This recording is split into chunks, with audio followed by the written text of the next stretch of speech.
Merhaba arkadaşlar, ben PT Kawai. Bugün size Kaan'la başlattığımız serinin ikinci videosunu çekeceğiz. Bu videonun konusu büyücü ile ilgili her şey olacak ve bu serinin en uzun videosu bu olacaktır. Hepinize şimdiden iyi seyirler diliyorum ve buradan Kaan'a hoş geldin diyorum. Hoş bulduk kanka. Tekrardan merhaba. Ne haber? İyi, bugün konu büyücü deyince çok heyecanlandım. Biliyorsun benim main büyücü. Sabaha kadar konuşabileceğimiz konular var. Kanka konuş Büyücü konuş anlatırken bitmez çok ya. keyif alacağım. Onu söylemek istiyorum öncelikle. Vallahi konuş konuş bitmez bu büyücü işleri ya. Kanka zaten şu anda büyücü 5 tane var bu arada. Hatta şöyle göstereyim. 5 tane büyücümüz var zaten şu anda. Bunda zaten hep alanda kullandığımız 2 tane 3 tane kahraman var. Bunların üstünden böyle kabataslak Alan şeye geçeriz. göre değişiyor kanka ya. Tabi. Artık hani milletin oyun tarzı işte ilk videoda söyledik ya, kaynak toplamak çok önemli. İşte kaynak toplayın, hız biriktirin. Yani hız biriktirmeyin. Geldikçe kullanın, güçlünün daha çok kaynağınız olsa alanda daha fazla savaşın falan diyoruz ama şimdi illaki farklı oynayacak insanlar da olacak. Aynen. Ben bugün sadece büyücüler için söylüyorum. Abi çıkabildiğiniz kadar büyücü çıkın. O yüzden ya, yatırımınızı büyücüye yapabiliyorsanız yapın. Yani yatırım yapın derken arkadaşlar, askerinizi basın, düzen belirlediğini seçin ki melaki ordunuz çıksın. Daha çok, yani işte büyücü oranını yükseltin. Melakeyle Aynen. beraber iki katınız olsun yani. 600K ruhban yerine 300 melakelerle bu işi kapatabilirsiniz. Kanka düzen birliği demişken biz geçen yani ilk serimizde Barbar Kale'yi baya gömdük bu arada. Ya Belki evet bizim ya, birkaç yüzümüzden sene ben de başlamayacak arkadaşlar olanlar da var. yazmış abi özelden de. Yani Barbar Kale'ye bu kadar yüklenmenin ne gereği vardı? Şimdi şöyle bir şey var. Ben şimdi büyücü oynadım. Savaşları biz büyücüler sayesinde kazandık aslında. Bunu gördüğümüz için oyun başında oyun başında diyorum, bakın, verdiği buff %3 saldırı yüksek olabilir. Çok iyi gözükebilir ama ona bakarsanız oyun başında eğer savaşa girecekseniz bahar diyarlarını seçin abi. İyileşme hızı var +5. O daha çok daha önemli benim gözümde. Evet. Ama şimdi oyun başında savaş herkes eşit seviyede olduğu için +3'ler falan evet etkileyebilir ama oyun hep başta durmuyor. Yani sonuç olarak akıyor. Gelişiyorsunuz da. Aynen öyle. Gelişmek için de kaynak toplamamız gerekiyor. Bir de ben yanlış hatırlamıyorsam bunu bir dakika kontrol edeceğim ve ondan sonra söyleyeceğim. Bu düzen birliğinindeki Valdir'den savunma değeri +3 alıyorsun yani. Burada da kötü bir buff'ımız yok Tabii açıkçası canım. yani. Bahar diye düzen birliği en iyisi. Sonra bahar diyarlarıdır.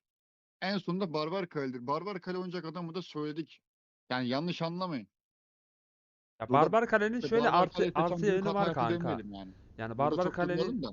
Barbar Kale'nin bak şöyle bir yanı var. Yani artı yanı var. Bunun özel birliği şey uçan okçu. Yani iki kıta okçu çıkabiliyor Barbar Kale. Yani okçu oynayacak adam Barbar Kale ile kullanabilir piyade yerine. Ya Çünkü şey de var bak, uçan bunu birliği da de şey var ya. atlamayalım. Bardiyarların melekesi de süvari oluyor, uzaktan vurabiliyor. Evet.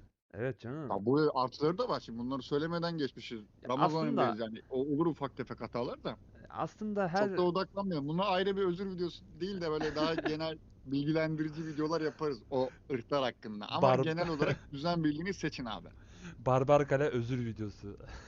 Barbar Kale'den özür. Barbar Kale ırkından tüm kamu önünde. Neyse Şimdi kanka. gelelim, bir dakika. Ben bugün keyif alacağım bir video olacağı için hemen Aynen. girmek istiyorum abi. Kanka Öncelikle Lilia'dan başlayalım Lilia'dan mı ya? bahsedelim. Lilia'dan başlayalım Bence değil mi? Lilia'dan başlayalım. Dün çok şey yaptık Lilia'yı. Hafif geçtik Lilia'yı. Neden? Genel bilgilendirme olsun dedik ama bugün mesela detaylı gireceğim Lilia. Abi Lilia fullleyin. Maddi durumumuz iyiyse fullleyin. Aynen. Neden? Hem büyük komutanı, şimdi mesela o Lilia yazan yerin altında hangi asıl buff'ları orada söylüyor mesela. Büyü, barış koruma, beceri. Büyü ve beceri. Artı üzerine alan savaşında 2 kişiye kadar hasar vurması. Yani bu üç özellik bir komutana bir komutana fullenmesi için ideal bir Aynen. özellikler yani. Aynen. Hem beceri komutanı hem büyücüler için diyoruz. Hem büyü olup hem beceri olup hem de alan hasar vurması. Bunun aynısını Valdir'de görüyoruz. Yani Valdir'in üzerine çok durduk. Bunun sebeplerinden biri de bu zaten. Hatta Valdir'in üçüncü skill büyü, beceri, PvP. Hani Valdir'i efsanevi bir komutan olsaydı emin olun Lilia'dan daha iyi bir komutan olurdu. Evet. Ben Lilia hakkında görüşlerim bu. Şey kullanabilir alımı dedik yani 5-1-1-1 yapıp kullanabilirsiniz. Biraz daha durumumuz varsa 5-1-3-2, 2-3, 4-3 onlar da. Hadi ikinci skill'e gitmesini istemem. Barış koruma çünkü o. İskile giderse kanka sıkıntı ya. Ya şimdi Rock'tan gelen çok oyuncu olacaktır Rise of Kingdoms'tan. Onu söyleyeyim. Rise of Kingdoms'ta da bir tane Minamoto diye bir hero vardı. Onu da fulllediğimizde onun ikinci skill'i ya onun ilk iki skill'i iş yapıyordu. 5-5-1-1 yapıp bırakabiliyorlardı. Ha, fullleyemeyenler. Hı hı. Bunda da şimdi o hataya girmesinler. Okumadan direkt yapmasınlar. İkinci skill barış koruma. Dikkat edin abi. 5'i ilk skill'ini 5 yaptıktan sonra diğer 3 skill'de bir anda açın. Aynen. Hani ikinci skill'e gitmesin. İkinci bölüme Ya boşuna skill gittiğinde gitmesin. de şöyle bir şey var arkadaşlar. Hani beceride şöyle bir olay var bu oyunda. Yeniden eğit dediğinizde yani 800 elması eğitebiliyorsunuz. Ama hani bu şansınıza göre. Belki bu sefer ilk skill'i beşlenmeyecek. Üçüncü skill'i beşlenecek. Veya eşit bir şekilde dağıtacak. Hani bunun bir garantisi yok. Bilginiz olsun Yani burada. beşlemeden geçerseniz çok büyük bir hata. Evet. Yani fulllemeniz gerekiyor o zaman. Hero'yu fulllemeniz gerekiyor o zaman. Aynen öyle. Çünkü ilk skill'ini 5 tekrardan bulmak çok zor. Çok büyük bir şans lazım. Kanka Genel özellikleri büyü beceri dedik. Bence aynen. yetenek ağaçları daha önemli. Yani yetenek Yani ağacından aslında nasıl gitmeleri önemli kanka. bence de çok neye gitmeleri çok önemli. Şimdi Lilia'da aslında çok bir seçeneğiniz yok abi. Mesela beceri büyü gideceksin her türlü. Barış Evet. koruma gitmeyeceksiniz. Aynen. Ya barış koruma çok sonranın sonrasında. Hani öyle bir büyücü komutanlar gelecek ki Lili işte artık barış iş koruma görmez buff olacak olanlar yani. artık hani barbar kale keselim. Barbar kale, iblis kalesi keselim, iblis keselim diye kullanacaksınız Lilia'yı. Ama şu an oyun başında veya oyun başında dediğim bu bir senelik bir süreç en az. İlk bir sene Lili'ye alan savaşlarında çok göreceksiniz. Beceri olan komutanı abi kesinlikle beceri tarafından gidin. Kanka İlk peki olarak. temel yeteneklerden ne düşünüyorsun? Mesela bu ilk 3 verdikten sonra, ilk slotu verdikten sonra Aa genel evet bak bu çok hızla çok güzel bir savunma soru. var Bak kanka. insanlar burada çok ezbere gidiyorlar. Evet, Şimdi büyücü oynayacak arkadaşlar şunu bilmeli. Alan savaşlarında çok hantal kalacaksınız. aynen. Aşırı hantal kalacak. Hani kaçma bir olayınız yok. Yani vur kaç yapayım olayınız olmayacak. Duracaksınız, vuracaksınız. Çok range'ini düzgün ayarladığınız zaman hani alan savaşlarında iş yapmaya başlıyorsunuz. İçeri girdiği zaman bir büyücü içeri girdiği zaman kesinlikle ekmek oluyor. Hani Aynen. bizim Direkt tabirimizle. ölüyor Ama yani. bedava kill oluyor. Free kill oluyor. Ekmek oluyor yani. Aynen. O yüzden en azından bunu biraz engelleyebilmek için temel yeteneklerde ben ilk skill'i üçledikten sonra sağ taraftaki savunmadan ziyade sol taraftaki o artı 6 speed yani sefer hızını almayı daha mantıklı buluyorum. Kanka ben oyuna başladığımdan beri bu arada hep ona vermiştim biliyor musun? Yani Ben de öyle yaptım ya. yani bu şöyle bir şey. Çünkü verdiği savunma çok bizi kurtarmaz ya. 4-8 ya 1.2 verecek savunma. Bu bizi çok Tabii onu kurtarmaz yukarıda ya. mesela tek bir skill'de alacaksın. Tek bir bölümde öyle bir gelecek ki %4 savunma gelecek yani. Aynen öyle. Çok güçlü Zaten gelecek. Ki şeyi seçiyoruz ya düzen birliği seçtiğimiz için artı 3 bir savunma buff'ımız olacak. Birazcık bunları nötrleyebilir. Yani evet. oradan bir sefer hızı alınıp da yani savunmanın üstüne savunma eklemekten ziyade çünkü bazı komutanlarda savunma zaten savunma odaklı. En kötü onlarda sefer hızı gidin. Madem çok şey yapmak istiyor sefer hızı bazılarınız gözünde çöp olarak gözükebilir. En kötü onlarda full savunma olan yerlerde sefer hızı gitmeniz sizin için daha iyi olacaktır. Aynen öyle. O zaman ilk yeteneği verdik zaten. Şeyi azametli güç. Sağdan becerilerden devam ediyoruz. Kesinlikle yani. Ya şu Lilia'da şeyi bir beceri. kez şunu söyleyelim abi. Bütün büyücülerde genel temel yetenekleriz. E, Canlar oraya ses saysın veya işaretlesin. Genel saldırı gücü olsun.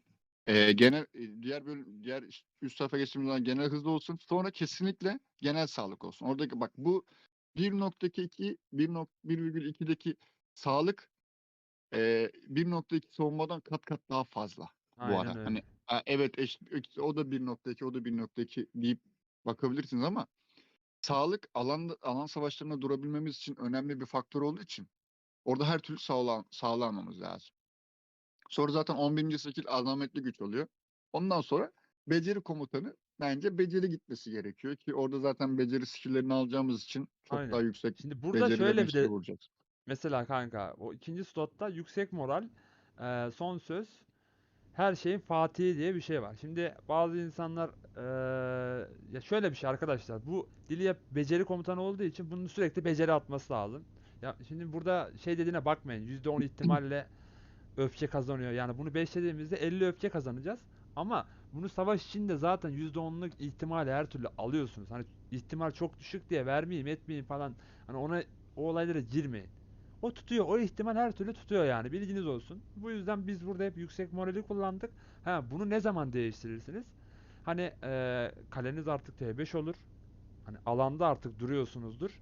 O zaman şeye geçersiniz. Son söze geçersiniz. O da karşı saldırı.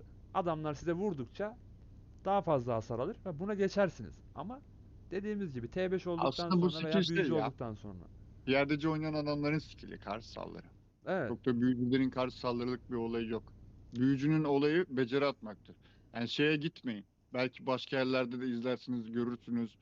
Kendi kafanıza göre mantıklı gelir. İşte düz atağının değerini arttırması falan. Büyücülerde düz atak önemli değil benim gözümde. Hatta yani alan savaşlarından gördüğümüzden dolayı söylüyorum.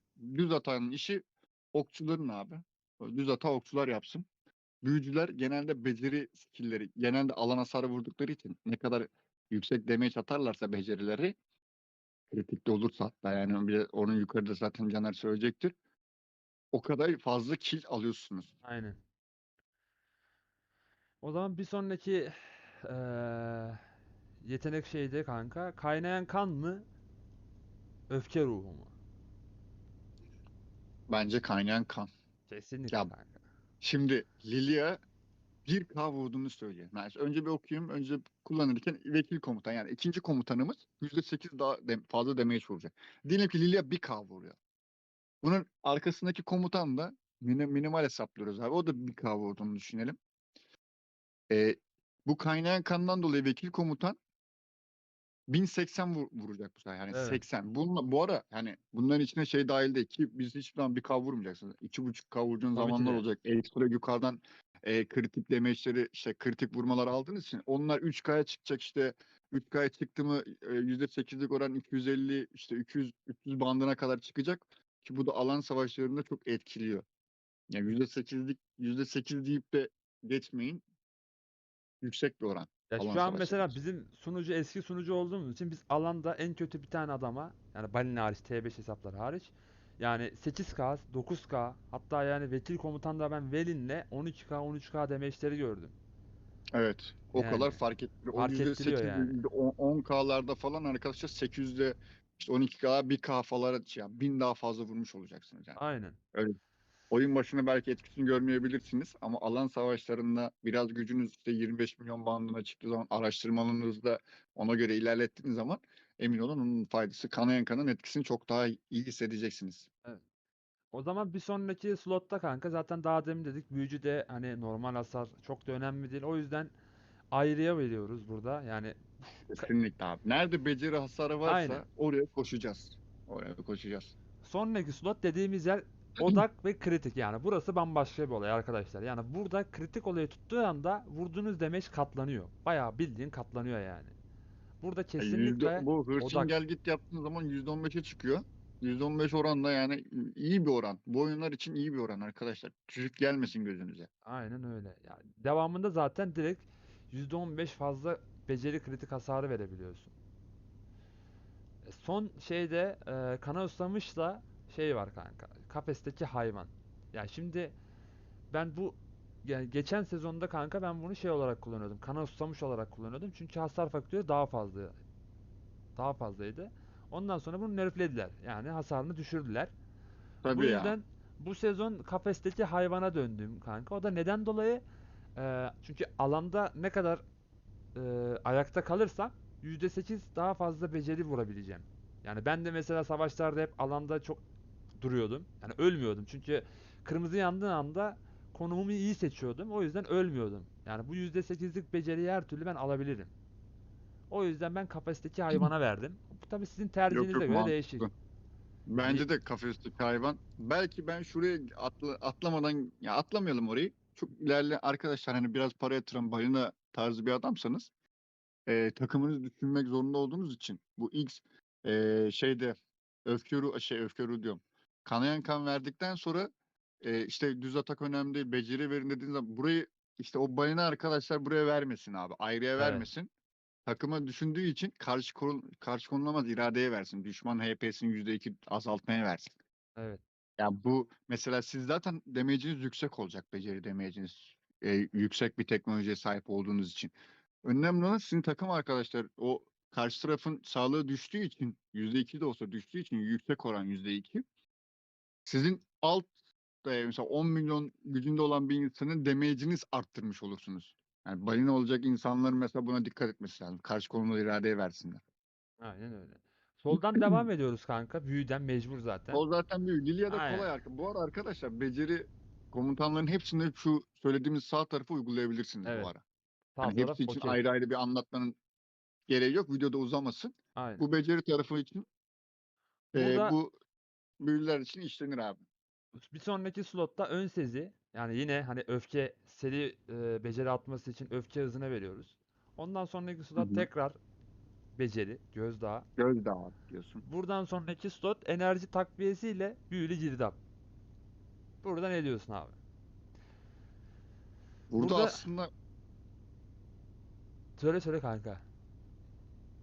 yani büyülü girdap yine takım için çok iyi bu Hı ara. hı. Ama bireysel olarak düşünürsek Lilia'nın bir iki komutana vurduğunu düşünüyoruz. Ya biliyoruz. Evet. Birden fazla hedefe vurduğu için öfke beceri %8 ihtimalle ilave ek hedef eklenir. Yani ilave hedef eklenir. Yani 2 ise 3 kişiye en- vuracak, öyle diyelim. 2 ise 3 kişiye beceri birden evet atmış olacak. bence enerji takviyesi alan savaşları için çok iyi. Evet. Bence enerji takviyesi. Ama bak büyülü girdap da yaparsanız da çok da şeyiniz olmaz. Zararınız olmaz. Büyülü girdap da güzel bu ara. Zaten insanların kafasını karıştıran mesela direkt sadece büyü tarafını gitse miydim acaba dedikleri sebeplerinden biri bu arkadaşlar. Kusura bakmayın. En sonunda mesela ikonomizmle şey var. Element takviyesi. Bak orada mesela element takviyesine de gidilebilir. Yani burada işte oraya giderken de mesela sadece büyücü gidecek arkadaşlar illaki olacaktır. Sadece büyü tarafına giden arkadaşlar. Burada da beceri gördüğümüz işte beceri skillini arttıran varsa onlara gidin. Aynen. Kritik varsa gidin. Ya HP Bence bu şu oyunda an çok değerli bir şey ya büyülü kanka. kritik daha mantıklı. Büyülü girdap, o zaman bu sezon bunu büyülü girdap devam ettik abi. Ya bu kalabalık sunucular da alan savaşlarında değişebilir arkadaşlar. Bu sizin tercihiniz yani. Biz size şunu yapın bunu yapın kesinlikle demiyoruz. Hani Tabii bunu tabii. biz Bunlar doğrudur demiyoruz. Bu böyle bir aynen şey yok. biz bunu kendi alanlarda hani deneyip de böyle eksisini görmediğimiz yetenek ağaçları bunlar arkadaşlar. Hani artısını gördüğümüz yetenek ağaçları yani. Kesinlikle siz de memnun kalacaksınız diye umuyorum. İleriki süreçlerde değişebilir tabii ki de. Hani güçlenirsin, daha farklı yetenek ağaçları denersin. Bu olacak şeyler bu yani. Ya bu Neyse. yetenek araçları T5'lerde de denenmiş arkadaşlar. Yani Evet. en iyi verimleri bundan alınmış. O yüzden bunları size rahatlıkla söyleyebiliyoruz. O zaman Ya kanka şöyle Heh, yapalım. Çünkü bak bir tane kahramanın üstünde çok duruyoruz kanka. Konuşuyoruz konuşuyoruz. Vallahi bana kalırsa ben 2 saat konuşurum. tabii ya. Ama Ya tek videoda yapmak istemiyorum ama bak şunu söyleyelim. Büyü ve beceri komutanlarında bu yetenek araçları kullanılır. Hepsinde kullanılır. Mesela farklılık var. Valdir'de de var mesela büyü beceri. Bunda da kullanılır. Şimdi bunların farkı ne olabilir? Mesela Valdir'de PvP var. PvP dediğimiz şey. Yani full yene beceri gidersin. evet, O sağdan yarımı kesinlikle yani. büyücü yapmazsın. PvP yaparsın. Onun da sebebi PvP'de şu var abi. Kızgınlık alevi var. Üçüncü barda Caner gösterirsen Ben gösteriyorum. kızgınlık alevini. Burada %5'e çıkıyor aldığımız hasar, Aynen. beceri hasar. Mesela büyü tarafından gittiğimizde, gözdağına gittiğimizde %4'e çıkıyor. Yani %1'lik bir fazlalık var. Ha, bu diğer skill'leri nötrlüyor mu? Onu işte artık mesela PvP tarafına ilk skin'i 5'e ekledikten sonra mesela verdiğimiz genel hız mı işte genel hıza gitmeyin bence. Çünkü aşağıdan hızı Belki burada aldık yani. %6 hızı aldık. yani Bir daha hız gitmeye gerek yok. ideal bence. Levyon alanı %1 daha fazla normal saldırı. Yani büyücüde normal saldırını çok desteklemiyoruz. Ha buradan da savunma alırsın. Ama Valdir'de savunma odaklı off tank olursunuz. Hani Aynen. PvP'ye gidenler sadece burada emin olun artı bir beceri alabilmek için gidecekler. Belki de kıyaslayın abi. Büyücü belki daha mantıklı olur. Yani şu da Tercihleri ya. çok önemli. Yani o da sizin oyunun tarzına bağlı. Oyun tarzı bağlı değil, pardon. Hani alan savaşına bağlı. Eğer alanda çok kalabalıksanız, siz üstün tarafsanız kesinlikle PvP girin. %1'lik beceri yüksek bir beceri oranı. Ama oyun kafa kafaya, işte alan savaşları eşit gidiyor. PvP yapılmayabilir. Evet. Büyü tarafına gidilebilir. Valdir'isinde bunu diyelim. Bu ara Valdir'i düzen birliğini seçmelisiniz dememizin sebebinden biri bu. Valdir'i çok hızlı kasacaksınız. Oyun mesela verdiği işte bilmem belediye binasını 10. seviyeye çıkart, Valdir'den 20 kafa. Aynen. Böyle bir Hikaye modu olacak. Direkt Valdir'i verecek sana. Valdir'i hızlı fullleyeceksiniz abi. Valdir'i hızlı fullendiği için hemen arkasında işte free to play arkadaşlar belki 5-1-1-1 yapıp Valdir'i Lili yapıp alanda iş yaparlar. Onu söyleyelim. Bu arada yapıyorsun kanka. Bu yapıyorsun Yani yani. Kilo, baya Valdir baya ile kilo yapıyorsun diyorsun. yani. Ya Valdir'i çok övüyoruz. Bunun övmemizin sebebi de free to play de olsanız abi, Balina da olsanız, hani pay to win de olsanız her türlü Valdir'i kullanıyorsunuz. Yani Valdir'i kullanmayan adam yok. Çünkü komutanımız yok fazla. Evet. Büyücüdeki komutanımız yok fazla yani. Mecbur. Oyun De başında Valdir'i Valdir'in odaklı. verdiği her beceriler de kanka iş yapıyor biliyor musun? Yani bir tane boş skill'i yok adamın. Evet ya, bu becerileri okumadan gittik. Büyük hata yaptık. İyi hatırlattın onu. Ben mesela ya illa ki her becerisi doludur. Ama benim en çok odaklandığım becerisi ikinci becerisidir. Kraliyet büyücüsü. Burada HP bonusu var abi. %10'luk bir HP bonusu var. Ya çok yüksek arkadaşlar bu. Yani %10'luk bir mor komutan için yüksek bir oran.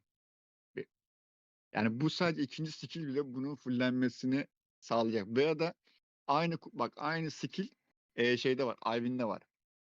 Alvin'in de ikinci skill'i galiba. Aynen baktım. Aynen o da Alvin'in HP. de ikinci skill'i HP bonus. Bakın bak, yukarıdaki atak bonusunu hiç söylemiyorum bile. Çünkü araştırmalarda da herkesin illaki atağa odaklanıyor. Oyun da hatta ona çok ilk mesela atak tarafını fullettiriyor size. Yani mesela diyor ki işte şu bölümü açabilmen için saldırı stratejisi biri 6'ya çıkart. Yani o şey mesela saldırı tarafını geliştiriyor. Yani saldırı tarafını bir yerden alıyorsunuz. Politikalardan falan alıyorsunuz arkadaşlar. O yüzden nerede HP varsa oraya gidelim. HP'li komutanlar. Mesela zaten hani Alvin'e gelmişken biraz Alvin'i konuşalım o zaman. Aynen. Ya Ondan şöyle konuyu zaten çok Valdir'i atlamayalım da. Valdir'i zaten yetenek ağaçlarını anlatmaya gerek yok arkadaşlar. Zaten Lilia ile aynı hemen hemen. Yani PvP'den giderseniz farklı onu daha demin söyledik. Büyüden giderseniz aynı Lilia gibi. Ya Becerilerini de her zaten skillini tek tek anlattık. okuyup da zaman kaybetmeyelim. Bunu Aynen. zaten okumuşsunuzdur arkadaşlar. Her skill'i yani üçüncü skill'i mesela çok donmuş. İşte beceri bu hasar bonusu. Abi yani Valdir'in her skill'i dolu. Yani Evet. o yüzden zaten fullleyin diyoruz. Yani gelen mor kafalarınızı oyunun verdiği kafalardan ziyade gelen ekstra genel mor kafalarınızı da Valdir'e kullanın. Ne kadar hızlı fullerseniz o kadar sizin için iyi. Aynen öyle. Alvin için de öyle diyebiliriz. Ama Alvin için şunu söyleyebilirim size Alvin arkadaşlar. için 5-5-1-1 yaptıktan sonra da kullanılır bu komutan. kanka Alvin için ben bir tane bir şey ekleyeyim mi? Şu Ekle abi. oyunda yani milletin belki görüp görebileceği en uyuz hero olabilir ya bu. Oyun başında bile değil mi? Yani Aynen oyun kanka. başında bunun sonunda da yani o şu anki dönemde de var ama bunu mesela Alvin yerine artık biz Velin kullanmaya Evet. başladık. Ama oyun başında Alvin abi. Hele büyük tank oynayan arkadaşlar yani şu tankları biz öyle piyade oynayan arkadaşları kötülerken de ki o komutanları kötülerken abi o counter'ı bu. Evet. Piyade zaten hem yavaş hem büyücünün içine girmek zorunda. Büyücüye vurabilmesi için. Alvin de öyle bir skill atıyor ki yavaşlatıyor onu. De öyle böyle Adamın zaten yavaş. yavaşlatma değil yani. Hani gelene kadar adam sarıyor düşüyor ya. Geldikten sonra sen bana demeç atsan ne olacak? Ben seni zaten kırmızıya kadar düşürmüşüm belki de. Aynen öyle. Ben bir de mesela iki büyücü çıktıysam sen gelene kadar öldün abi. Git yürü Kesinlikle. hastaneye doldur bir daha. Yani adam inat edecek bir daha çıkacak alana mesela. O zaman Alvin'in becerilerini okuyalım kanka. Yani kısadan. Becerilerini geçelim. Ondan sonra yetenek ağacını Hızlı anlatalım. şey yapalım. Zehirli aşırı büyüme mesela beceri hasar faktörü 600. Gözünüze az gelmesin abi. Aynen. Bu atak 600 değeriyle az değil. artıyor Sürekli yani bu. hasar bonusu da 100 verdiği için oradan her şekilde kritikli ve mesela eğer Valdir yaparsan Valdir'in arkasına Alvin'i koyduğun zaman Valdir'i beceri kritikli beceri gittiğimiz için bu vekil komutanla artı 8'i de oradan alıyor. Hani bu 600 size neredeyse işte Valdir diyelim 1800 vuruyorsa işte Alvin de ortalama 2K'yı geçecektir yani emin olun Aynen. bundan. Yani bu beceriye çok az deyip de ya bu aslında bundan mesela diyelim belki de Ateus mesela hazır gelmişken kıyasaya gidelim bari. Ateus mesela ilk beceri 800. Abi bu daha fazla vuruyor. Buna Aldanmayın. gideyim. Aldanmayın yani. Onu aldanmayın. Diğer skill'leri zaten mesela burada HP bonusu var artı 10. Büyü atak bonusu da artı 10 veriyor. Atak bonuslarına çok odaklanmıyorum. Burada az HP bonusum var artı 10. Orman kalkanında. Üçüncü skill nedir? Pınar yemini. Ha mesela bak bu da ya Valdir Alvin mükemmel bir ikili bu ara arkadaşlar. Valdir'i Alvin mükemmel bir ikili. Çünkü Valdir'i zaten off tank.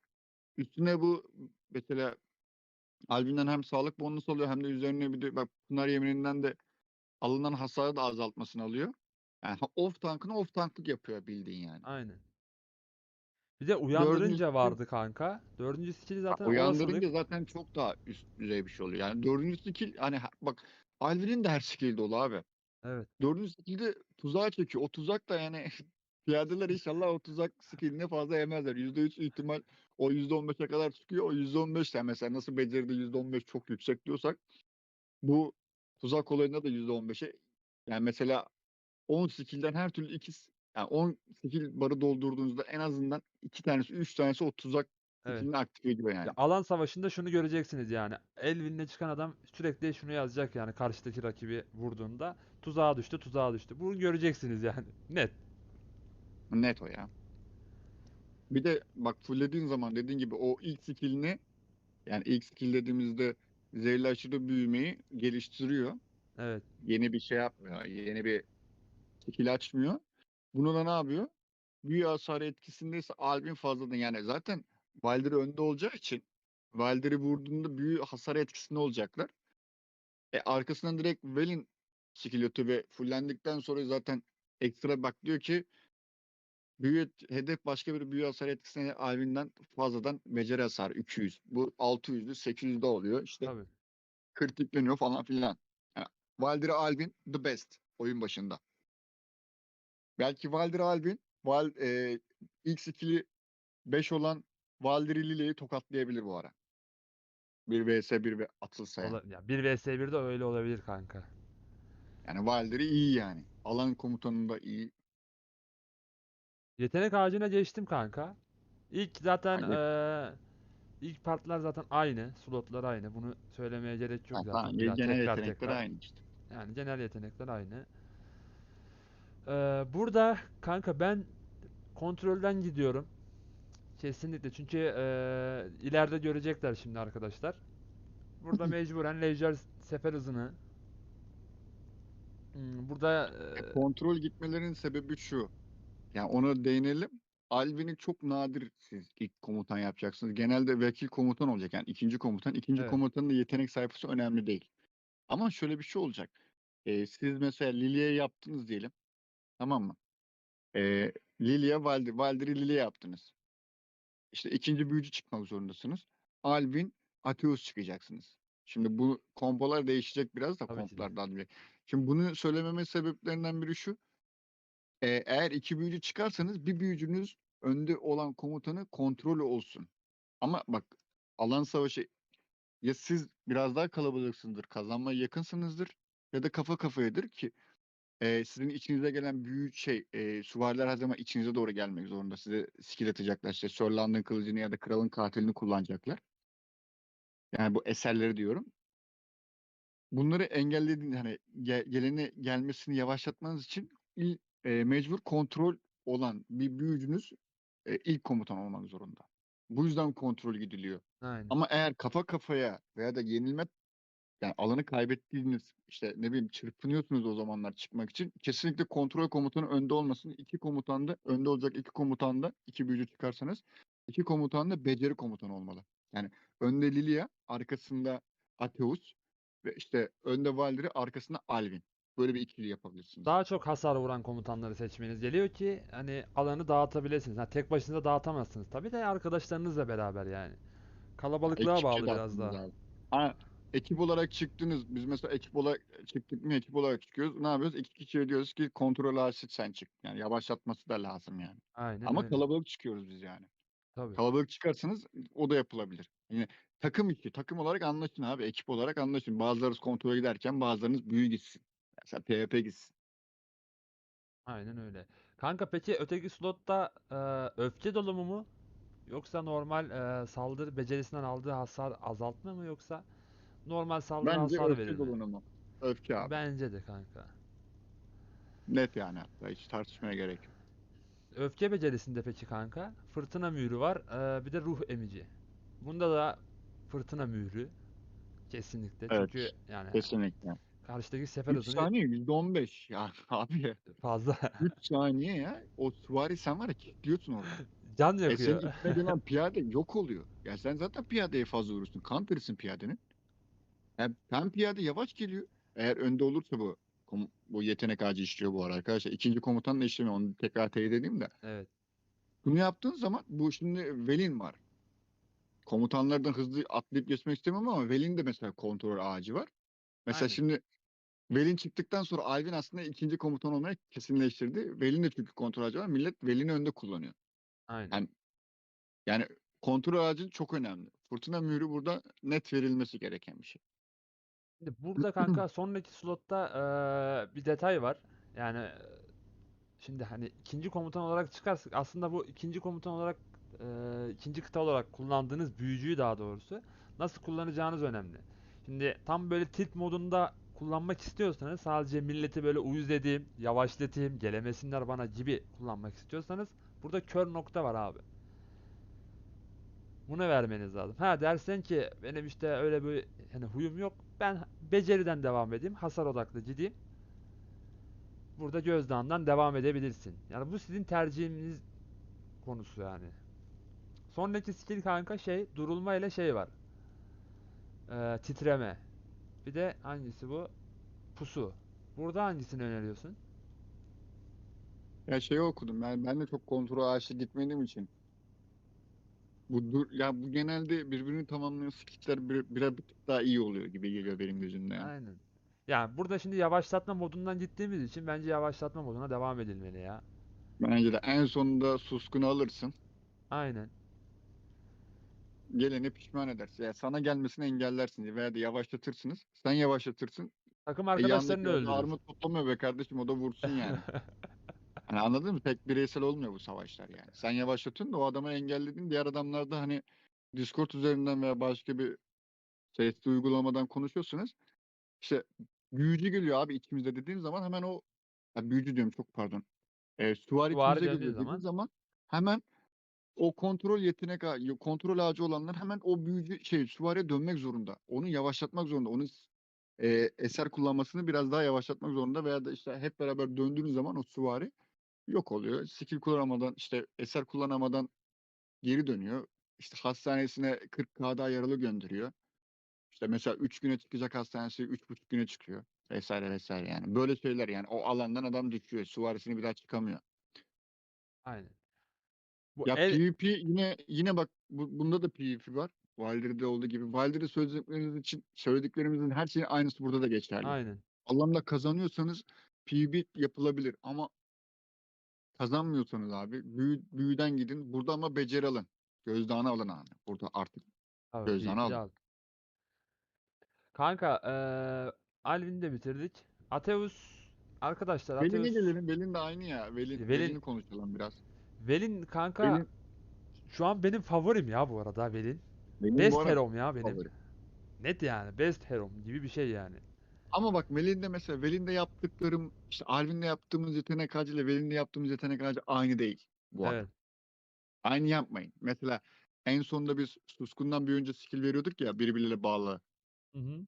Mesela burada durulmayı verdikten sonra bence göze göze gitmeye değil de bilgiye gitmek daha mantıklı. Hangisiydi o? Kim? Bulamadım. Sen sağdaki kontrolden mi bahsediyorsun?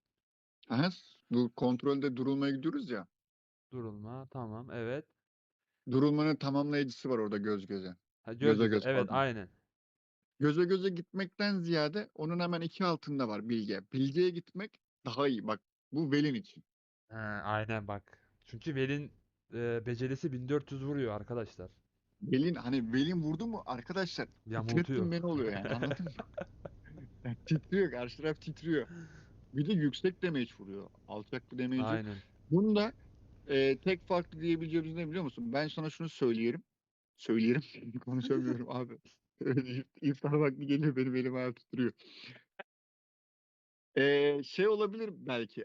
Hani fırtına mührü yerine çünkü ruh emici bir tık daha mantıklı olabilir. Ne diyorsun? Kanka Beğenin. şimdi şöyle olabilir. %10 ihtimalle diyor. 40 öfke çalar diyor ya. Olabilir kanka. Çünkü daha hızlı atacak. Beceri. Çalarsa o da. Tutarsa. Ya o da yani bu biraz düşük ihtimal ama fırtına mührü Kanka fantezi daha yetenek mantıklı. ağaçları denen bir şey var ya kanka. Fantezi yapalım, deneyelim, deneyelim bakalım nasıl Ya olacak. bu aynen. Ben mesela fantezi yapmışım. Ruh emici gitmişim biraz. Denemek Ama lazım. fırtına mührü daha var. Ya bu VS'de bunların VS'lerini yaparız. Yetenek ağaçlarını Aynen. deneriz. Bol bol şeyimiz var zaten. Alanda görürsünüz. Siz de görürsünüz. Bunda da mesela PvP gitmeyin ya. Ben PvP giden adamın ya da PvP tamamen fullemesi taraftarıyım. Yine diyorum bakın bu çok önemli bir şey. Alanınıza göre siz yetenek ağaçlarınızı gidin.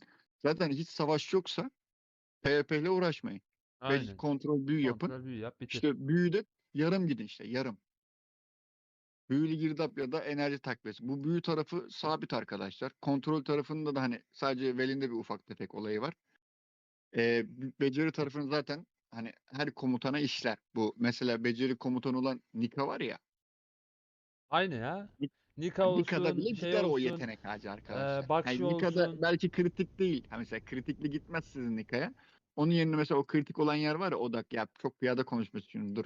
Odak yerine egoizm yapıp egoizmi tamamlarsınız vesaire vesaire. Piyadeye çok da odaklanmayalım. Aynen. O sonra bizim Ya beceri sporları ya. komutanı olan yeri şey yani bunlar hep standarttır aslında. Ya bunlar denendikten sonra zaten bu buralara geliyor. Aynen. Bak, Veli'nin bu ara Veli'nin skill'leri okumak lazım. Veli'nde de hiçbir skill boş değil. Hani Lilia'daki gibi barış koruma değil. Mesela Lilia mesela Velin nasıl söyleyeyim size Lilia düşecektir. Bir sene sonra belki 6 ay sonra Lilia düşecektir ama Velin düşmeyecek. Yani mesela yeni gelecek büyücü illaki Veli ile komp olacaktır. evet. Lilia ile olmayacaktır. Onu Kanka söyleyeyim. Ya daha 1200 demin ben vuruyor. Bir de 1400 abi bir dedim de de şöyle bir şey var. 1200'müş ya. Bir, bir şey değil mi ben sana? Bu ara Velin'le kesinlikle fırtına mührü ya. Neden diyeceğim? Hı, Nedenini söylüyorum hemen. Abi ilk skillinde %20 de sefer azaltma var. Ya bu fırtına mührü tutturursam %35 oluyor. tertemiz ya. Üzerine büyücünün hantallığını alıyor Velin ya. İşte Aynen ikinci öyle. skillinde formun mükemmeliyeti, işte sefer hızı bonusu veriyor. Üstüne kanama beceri Abi, bonusu veriyor. kanka çok iyi. İşte Ya ben birazdan şimdi o konuya da gireceğiz zaten. Hani kahraman komplarını söyleyeceğiz birazdan. Orada hani baya baya etkili mesela şeyler şey olacak. var. Bu üçüncü skill buz gibi soğuk var ya. Hı hı. Mesela Vayne'in şey Valdir'de biz mesela bazen Vayne'i Valdir'in arkasına bile kullanıyoruz Hı hı. arkadaşlar. Bunun sebebi de biz Valdir'de büyülü kritik gittiğimiz için Katlanıyor. Vayne'de bunu tamamlıyor. Üçüncüsüyle beraber bunu tamamlıyor. %10 kritik yapıyor abi. Hani %15 oradan alıyordum %25'i çıkartıyorum. Ve burada zaten savunma alıyorum. Off tankıma devam ediyorum Valdir'deki off tankıma. Dördüncü skill'de de kendime off tank yapıyorum. Adamın hem seferini azaltıyorum hem de adamın off tanklığını azaltıyorum. Savunma değerini kırarak. Aynen. Yani son bunu fullerseniz zaten büyü hasarı faktörü 400. Yani daha da. Yani abi Velin şu an büyücülerdeki en sağlam komutan. Tipi de güzel be. Değil Kim? mi? Tipi de güzel diyorum. Tabii oğlum Legolas'a benziyor. Bir Kanka Ateus kaldı galiba konuşmadığımız. Ateus kaldı. Ya Ateus şöyle bir şey arkadaşlar. Bu Ateus da kanka fantezi kahramanı gibi bir şey ya. Yani Ateus'un arkasına örnek veriyorum. T'ye çıkarsın. Alırsın melalçeleri. Dağ, bayır, tepe gidersin.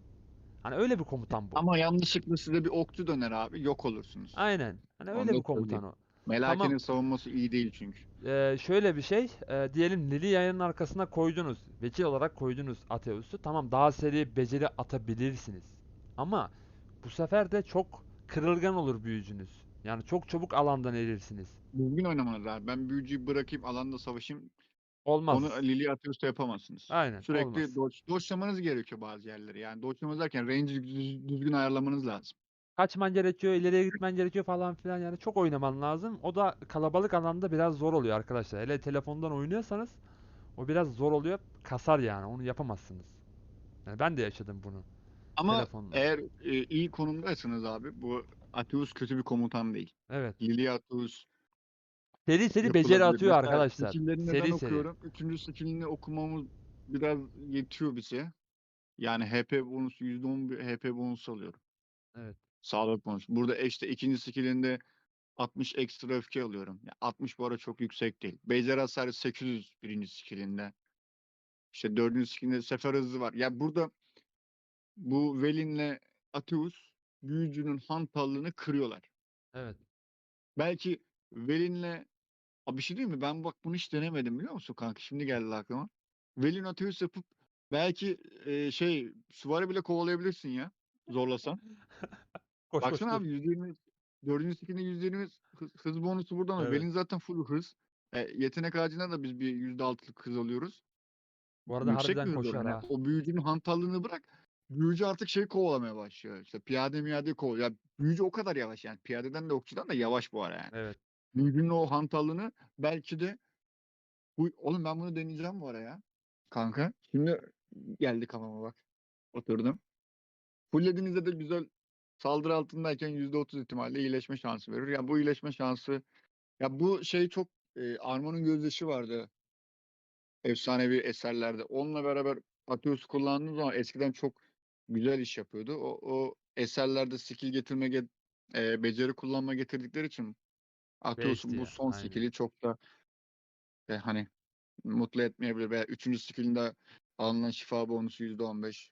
Yani mesela hangi büyücü komutanda biz can alıyoruz?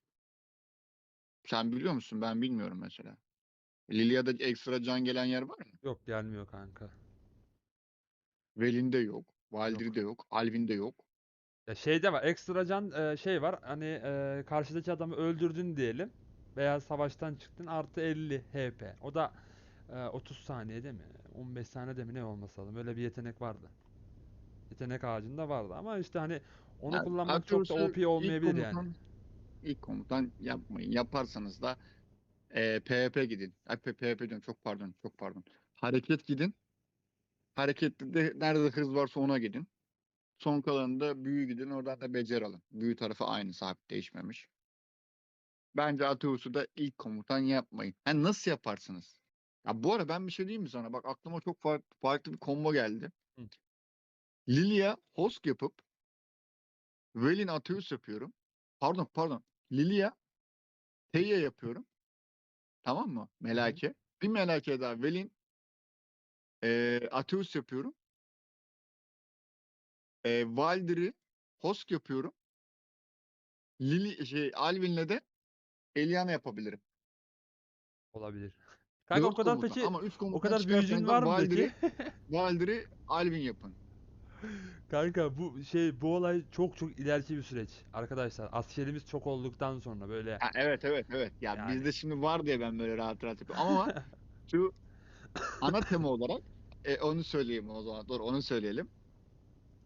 Lilia Teyya bak şu Teyya da konuşmadan geçemeyeceğim abi şimdi. Teyya da şimdi arkadaşlar şunu söylemek ya istiyorum bu ara Önder burada kesinlikle. olsaydı kanka TY'yi var ya şimdi evire çevire anlatırdı. Millete mest Anlatırdı ettirirdi bu harbi arada. anlatırdı sabaha kadar. Ama şunu söylemek gerekiyor abi gerçekten şöyle bir şey var. Ne olursa olsun arkadaşlar elinizde her zaman bir tane genel komutan olmalı.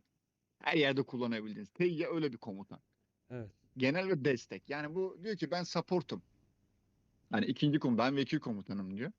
Ki onun da görevini yerine getiriyor. Teyya ya şimdi ya bu Teyya şimdi övdüğüm zaman da Teyya kasın dediğim zaman da ya abi diğerlerin ne olacak falan diyeceksiniz. O da biraz sizin fantezine bağlı. Bence Teyya da mesela iş yapan komutanlardan. Mesela Lilia Atius yapacağınıza, şimdi hızlı beceri atmak isteyenler için söylüyorum.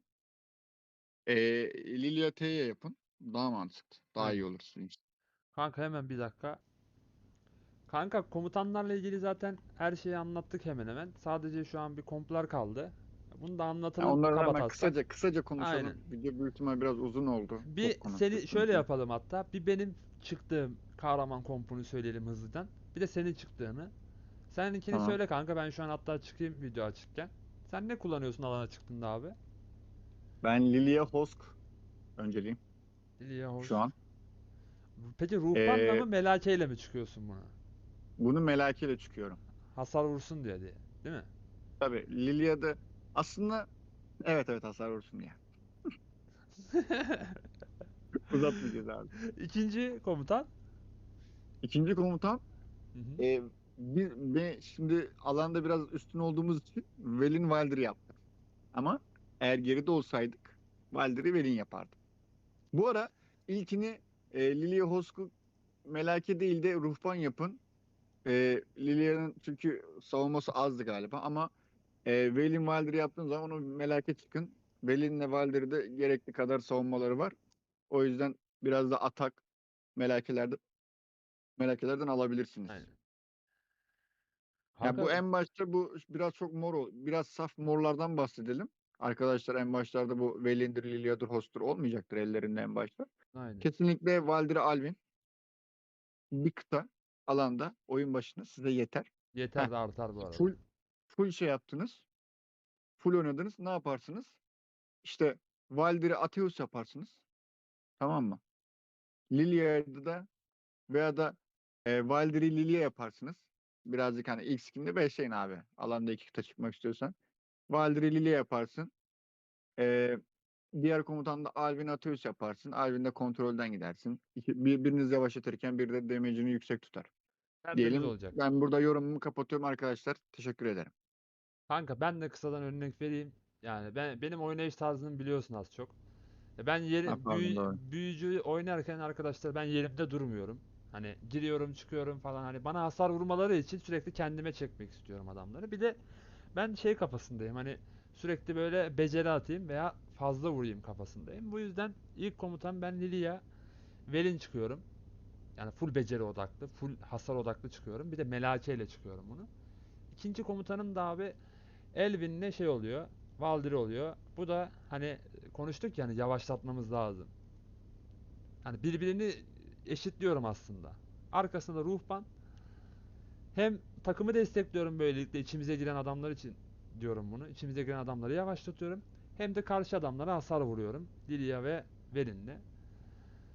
Yani bu büyücüler bu kadar arkadaşlar. Bence aklınızda hiçbir şey kalmaması lazım Aynen. büyücülerle ilgili yani. Her şeyi anlattık. Belki de 4-5 videoluk her şeyi bir videoda sığdırmaya çalıştık. O yüzden biraz uzun oldu herhalde. Yani orası da artık bilirsiniz birazcık sizin sabrınızda kalmış. Aynen Umarım öyle. beğenirsiniz. Bir beğeni atıp abone olmayı unutmayın arkadaşlar. Arkadaşlar hepiniz izlediğiniz için teşekkür ederim. İyi akşamlar, hayırlı iftarlar diliyorum hepinize. Görüşürüz.